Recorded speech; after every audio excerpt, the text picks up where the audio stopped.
Ashama harka fuunee akkam jirtan kuni Oro Digital baga nagaan gartee gara YouTube keenyaa dhuftanii YouTube kana jala keessatti waa hedduu baranna waa'ee gartee financial marketaa, cryptocurrency, forex akkasumas stock marketaa, optiona waa hedduu baranna waa hedduu yookaan wal yaadachiif. Arraan tana wanni qabannee isin dhufne waa'ee cryptocurrency. Cryptocurrency jechuun maali? Cryptocurrency jechuun maali? Waa hedduu garra yookaan abada beeksisa garaagaraa cryptocurrency, Bitcoin akkasuma Ethereum jaan, Solana jaan akkasuma gartee NFT jaan, iDrop jaan yookaan Hamster yookaan gartee wannoota gartee Telegram irraa namoonni hedduun taap godhaa jiran. Wannoonni kun akkuma waliigalattu maal jedhama? Cryptocurrency jedhama. Gartee cryptocurrency jedhama. Cryptocurrency jechuun maali akka waliigalatti? Cryptocurrency jechuun kaaraansolee gartee currency dura currency jechuun maali? Currency jechuun maallaqoonni biyyoota garaagaraa kun kaaraansolee jedhama yookaan gartee fiat maniidha maallaqoota gartee garaagaraati yookaan gartee biyyoonni garaagaraa hundinuu kaaraansolee of danda'an qaban yookaan foreign exchange ogaa jennu yookaan foreign ogaa jennu forex ogaa jennu biyyoota gartee maallaqoota biyyoota garaagaraati jechuudha. Isaan kanaan forex jennaan yookaan gartee kaaraansolee biyyoota garaagaraa kanaan fiat manii jennaan maallaqa gartee kan dijitaalillee ta'uu yookaan gartee qilleensarraan wahiin kabinnu yookaan gartee namaafillee erginu. Inni kuni fiat maniidha. Maallaqa gartee harkaanillee qabatuu dandeenyu jechuudha. Cryptocurrency ammoo isa kana bakka bu'eeti isa dijitaalawaa ta'e yookaan gartee isa gartee qilleensarraan hogganamu jechuudha. Maallaqa gartee qilleensarraan hogganamu akkasuma gartee qilleensarraan hojjetamu.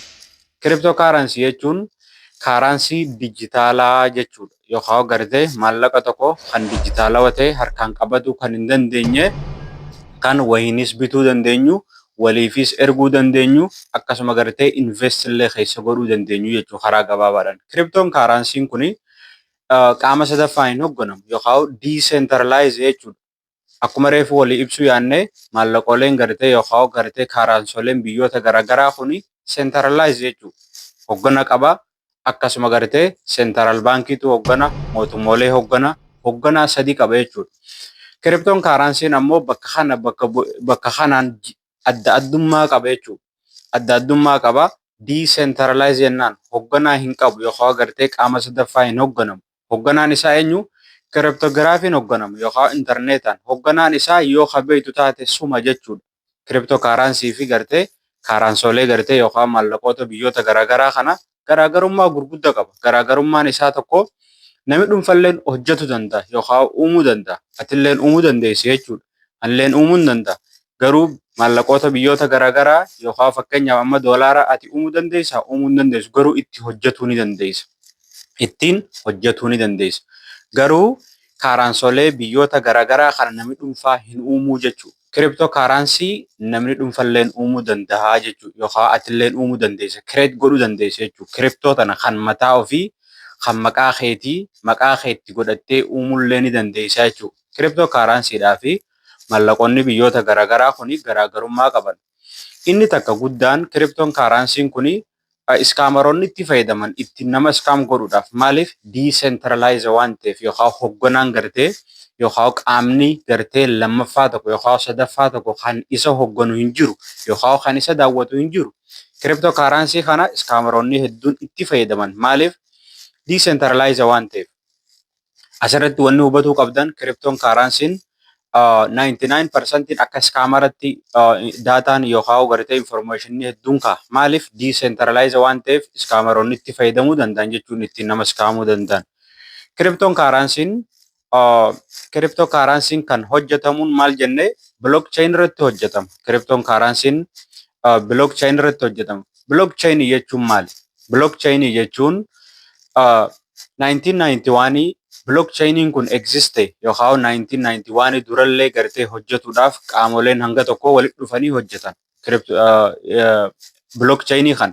Blockchain kan uumameef biyyi garaagaraa kuni maallaqoota qaban yookaan gartee kaaraansolee biyyoota garaagaraa kuni namuu akkuma gartee identity qabutti yookaan alaaboolee gartee qabutti kaaraansii qaba namu. Kaaraansiin kuni duranga akka gartee dursanii namni hoggaa gabayaa dhaqee waan takka gabayaa geesseeti waan sanitti jijjiiratee deebi'a. Biitti addunyaan jijjiiramaa dhufteeti namni nu kaaraansolee ofii uummate.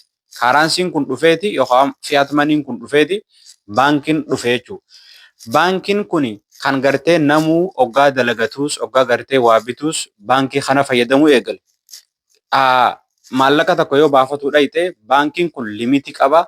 Akkasuma gartee waan qaama sadaffaatiin hoogganuuf biyya takkarraa biyya takkatti erguudhaaf ni tura jechuudha. Yookaan gartee kaaraansii fakkeenyaaf amma Austraaliyaan doolaara yoon Itoophiyaatti erguu barbaadde Austraaliyaan doolaalli kun exchange taameeti yookaan jijjiirameeti eessatti ergama? Itoophiyaatti ergama. Sa'aa gartee dheertuu fudhatee jechuudha. Blockchainiin garuu bakka kana bakka bu'eeti yeroo dheeraa siin fudhatini sakandiidhaan ergadhuu je. Wanni isaan uumanilleen fooyya'insa gartee baankiiti jechuudha. Akkasuma gartee maallaqa keenya hoggaa seef goonuu baankii keessatti maallaqni kuni maal taha? Hojiirra oola.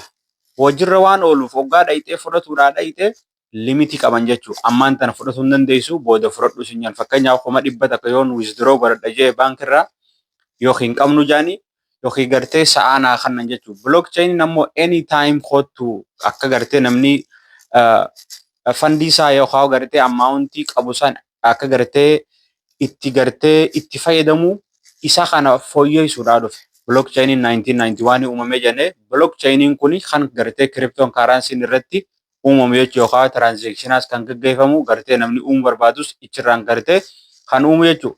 Blockchainii booda kiriptoo kaaraansii gartee isa biitkoin jennu kana uumame. Biitkoin egaa yeroo hedduu namoonni hedduun ittiin hatamaa jira. Maaliif decentralize waan ta'eef namoonni hedduun itti dhufanii isa kana gartee dahannaa godhatanii ittiin nama hatan. Garuu inni osoo iskaam hin ta'in namootaatu iskaamaa jechuudha. Wanni yeroo hedduu namoonni hedduun kiriptoon kaaraansiin iskaamara maal jedhuuf osoo kiriptoon taane namoota gartee isa kana dahannaa godhatanii gartee kiriptoolee hedduu osoo biitkoin hin taane hedduu dahannaa godhatanii ittiin nama iskaam godhan. Saniifuu biitkoinii 2007 yookaan 8 hanga 9tti gartee kan uumame waaletoota garaagaraa waalinni zabana san hedduu hin jiru. Waalinni dhufee 2009 akkasuma 8 dhufee namoonni hedduun bitatuu danda'an. Ichi booda kiriptooleen hedduun dhufan jechuudha. Kiriptooleen hedduun gartee karaa akka XRP jennuun akkasuma Ethereum jennuun Solana hedduun uumaman.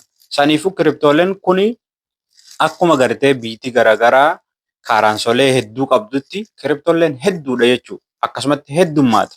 Kiriptoon tuni bakka lama qoodamii takka token jennaani lama coin jennaan. Akkasuma kiriptoon 5 kiriptooleen gartee kaaraansiin tuni 5 kan mootummaa jira government jennuun akkasuma platform tokenii jira.